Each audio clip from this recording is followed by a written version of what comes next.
텃밭 농부 여러분 안녕하십니까. 무가 너무 맛있는 계절입니다. 아삭한 식감과 더불어 단맛까지 느껴지는 가을 무죠. 이번 콘텐츠는 동치미 레시피입니다. 동치미를 여러 방법으로 단연간 담가본 경험을 바탕으로 가장 쉽고 간단한 레시피를 소개하고자 합니다. 별도로 절일 필요가 전혀 없는 방법이고요. 초보다도 곧바로 담글 수 있는 초간단 레시피입니다. 동치미 담그기 방법은 이 영상의 설명란을 참고하시기 바랍니다. 이 방법을 그대로 따라만 하시면 동치미 절반의 성공을 보장합니다. 무, 천일염, 마늘, 생강, 쪽파, 삭힌 고추 등 기본 재료만으로도 동치미 맛은 충분히 납니다. 다만 몇 번의 기본형 동치미 담그기에 적응 한풀하면 배 또는 사과, 사이다, 뉴슈가 등의 추가 재료를 통해서 동치미 맛을 업그레이드 해보시기 바랍니다. 동치미 재료부터 소개할까요? 첫째, 기본 재료입니다. 필수 재료인 셈이죠. 무 또는 총각무 3kg 기준입니다. 1kg 정도 무게의 중간 크기, 무 3개 분량으로 생각하시면 되겠군요. 소금, 천일염 반컵, 약 100cc 분량입니다. 밥숟가락으로 6스푼 정도 분량이고요. 천일염이 없을 경우 어떤 소금이든 사용 가능합니다. 마늘 2통, 약 10톨 정도를 준비하시고요. 생강 1개입니다. 쪽파 1줌, 대략 10뿌리 정도고요. 쪽파가 없다면 대파 1뿌리 준비하시기 바랍니다. 배 또는 사과 1개입니다. 배나 사과가 없다면 생략도 가능합니다. 삭힌 고추 10개 또는 풋고추 또는 청양고추가 있으면 좋지만 만약에 없다면 이것도 생략 가능합니다. 다만 삭힌 고추는 동치미의 감초 역할을 한다는 점을 말씀드리고 싶네요. 어릴 적 시골집에서 먹던 동치미에는 삭힌 고추가 항상 들어있던 기억입니다. 그래서 그런지 동치미 담그기 초보 시절 재래시장에서 삭힌 고추를 조금씩 사서 쓰곤 했습니다. 물론 지금은 텃밭에서 수확한 풋고추를 넉넉하게 삭혀둔 상태고요. 풋고추 삭히기는 유튜브 농부의 서재를 검색하시기 바랍니다. 생수 또는 정수 3리터를 준비해 두시고요. 6리터 내의 김치통을 준비하시기 바랍니다. 누름판이 있는 김치통이면 더 좋습니다. 무 또는 총각무 손질부터 해야겠죠.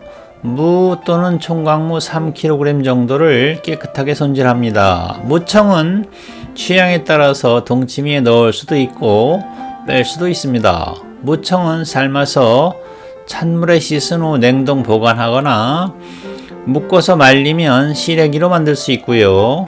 무 또는 총각무를 5cm 두께로 잘라줍니다. 어떤 모양도 상관없긴 하지만 동그란 단면으로 잘라주는 것이 좋고요. 오늘 콘텐츠의 핵심 동치미 담그기 순서입니다. 5cm 두께로 잘라둔 무 또는 총각무를 김치통 바닥에 한층 채웁니다. 김치통 바닥에 채워진 무 또는 총각무 위에 소금, 천일염 1스푼을 골고루 살포시 뿌려주시고요. 5cm 두께로 잘라둔 무 또는 총각무를 다시 한층 채웁니다. 한층 더 채워진 무 또는 총각무 위에 소금, 천일염 1스푼을 골고루 살포시 뿌려줍니다. 마지막으로 무청과 쪽파, 마늘, 생강, 그리고 배 또는 사과, 그리고 삭힌 고추까지 모두 채운 후에 남은 소금을 모두 살포시 뿌려줍니다. 뚜껑을 덮고 1시간 기다립니다. 혹시나 깜빡해서 1시간을 넘겼더라도 전혀 문제될 게 없다는 점도 말씀드리고요. 1시간 경과 후에 생수 또는 정수 3리터를 조심스럽게 부어주면 끝입니다. 이것으로 기본형 동치미 완성입니다. 시원한 그늘에서 3일 정도 익힌 후에 냉장 보관하시기 바랍니다. 최소 2주 정도 충분히 숙성시킨 후 동치미 무 또는 총각무를 나박 썰기해서 시원하게 드시면 좋습니다. 취향에 따라서 뉴슈가 1티스푼 또는 사이다 1컵을 추가하면 감미료 역할을 하기 때문에 동치미 맛이 확 달라질 수 있습니다. 동치미는 약간 짜게 담가도 됩니다. 짜게 담가진 동치미는 먹을 때마다 생수로 희석하면 되고요. 동치미무 또는 총각무가 짜게 느껴질 경우 나박썰기해서 찬물에 5분만 담그면 곧바로 짠맛이 사라집니다. 이 채널은 현재 텃밭을 운영하고 있거나 장래에 텃밭을 계획하고 있는 분들을 위한 초보 단계 자료입니다. 도시인이든 전원생활을 하는 경우든 취미생활로 유지하는 초기의 텃밭은 거의 비슷한 작물들로 채워집니다.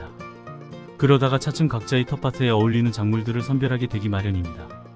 물론 도시의 일반 주택 또는 전원주택 텃밭인가, 아니면 오랜 기간 유지할 수 있는 개인 토지인가, 또는 지자체 등에서 1년 단위로 분양하는 텃밭인가 여부에 따라서 텃밭 작물의 선정이 달라질 수 있기는 합니다. 아직은 모든 면에서 여전히 어설픈 농부지만 귀농 귀촌 과정에서 제가 경험한 자료를 공유할 생각입니다. 요즘은 지역사회에 조금이라도 협조하는 능동적인 귀촌인으로 살아가고자 나름의 노력을 기울이고 있습니다. 하지만 30대, 40대, 50대를 도시에서 지낸 입장이기 때문에 시골살이 적응이 그다지 쉬운 편은 결코 아니라는 점을 밝힙니다. 이 채널은 누구든지 편하게 접근할 수 있는 자료를 제공하기 위해 노력 중입니다. 대부분의 자료는 농부의 서재 대표인 유가이버가 일상생활에서 경험한 내용을 사진이나 영상 등으로 저장했던 것입니다. 모든 콘텐츠는 유가이버 자신의 자료를 바탕으로 직접 기획하고 편집하였습니다.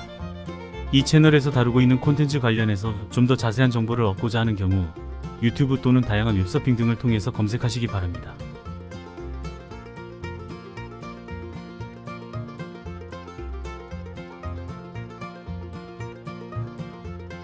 이번 영상은 여기서 마치겠습니다.